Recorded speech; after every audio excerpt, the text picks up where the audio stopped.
السلام علیکم جی. اچھا دیکھیں، جو شاعری ہوتی ہے، جو ادب ہوتا ہے، جو لٹریچر ہوتا ہے، اس کی اپنی اس کو دیکھنے کا طریقہ کار ہوتا ہے. اس میں یہ ہے کہ لفظوں کے میننگ جو ہے وہ پوسٹ پونڈ ہوتے رہتے ہیں. اس میں یہ نہیں ہے کہ کوئی فکس میننگ ہے. کسی نے کوئی شعر سنایا تو ٹھیک ہے بھائی، کسی کو کیسے بھی سمجھ آ رہی ہے، وہ کوئی مسئلہ نہیں ہے. سبجیکٹو موسٹلی لٹریچر جو ہے وہ سبجیکٹو واردات ہوتا ہے.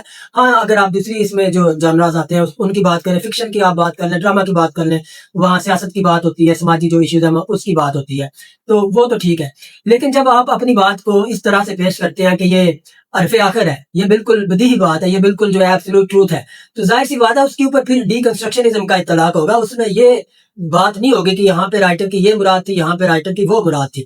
وہاں پہ یہ دیکھا جائے گا کہ جو متن ہے وہ اپنے آپ کو ڈیفائن بھی کر پا رہا ہے یا نہیں کر پا رہا.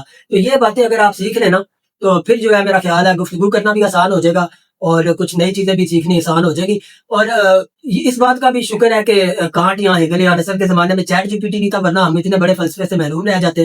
اور ابھی تک تو جو ہے دنیا کی بڑی بڑی یونیورسٹی، پچھلے دنوں میں آپ نے ایک واقعہ سنا ہوگا، ایک نوجوان تھے، انہوں نے غالباً ییل یونیورسٹی یا اسٹینفورڈ یونیورسٹی تھی، انہوں نے اپنا سارا جو تھیسس تھا وہ چیٹ جی پی ٹی سے لکھوایا اور بڑی خوشی سے انہوں نے اس بات کا اعلان بھی کیا کہ یہ دیکھیں جناب، میں نے چیٹ جی پی ٹی سے لکھوا لیا ہے. تو جیسے یونیورسٹی کو پتہ چلا، انہوں نے اس کی ڈگری بھی کینسل کر دی. تو فی الحال دنیا چیٹ جی پی ٹی سے لکھے کو علم نہیں مانتی. وہ چیٹ جی پی ٹی کا لکھا ہوا ہے. آپ ایک تجربہ کر کے دیکھ لیں. میں نے چیٹ جی پی ٹی کو بولا میں ناگ دیوتا اور کالی ماں کو ان کی پوجا کرنا چاہتا ہوں، ذرا ہیگیلین اور کانٹین فلسفے سے اس کو ذرا درست ثابت کریں. اس نے اتنی لمبی لمبی جلیبیاں بنا کے دی، میں حیران پریشان رہ گیا. آپ بھی اسی طرح کرتے ہیں. آپ ایک کام کریں نا، جو میرے متن کو اٹھا کے آپ اس کو ڈیکنسٹرکٹ کرتے ہیں، چیٹ جی پی ٹی کو بولتے ہیں، اس کا جو جواب آتا ہے نا، چیٹ جی پی ٹی کو آپ بولیں کہ اس کو بھی رد کریں، پھر اس کو بھی رد کریں، پھر یہ ایک لامتناہی سلسلہ چلتا رہے گا. تو یہ کوئی علمی بات نہیں ہوتی. آپ اپنی بات کریں، آپ ذرا موبائل بند کریں. اور جس کو زیادہ، میں تو کبھی یہ دعویٰ نہیں کرتا کہ میرے پاس کوئی بہت علم ہے، میں تو ایک طالب علم چھوٹا تھا.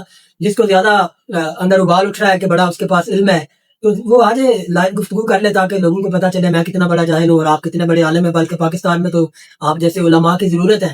ہم نے انگریزوں سے تو آزادی حاصل کر لی ہے، لیکن جو ڈاگمیٹک بیہیویئر ہے، اب ہم نے اس کے خلاف جنگ لڑنی ہے اور اس سے آزادی حاصل کرنی ہے. شکریہ.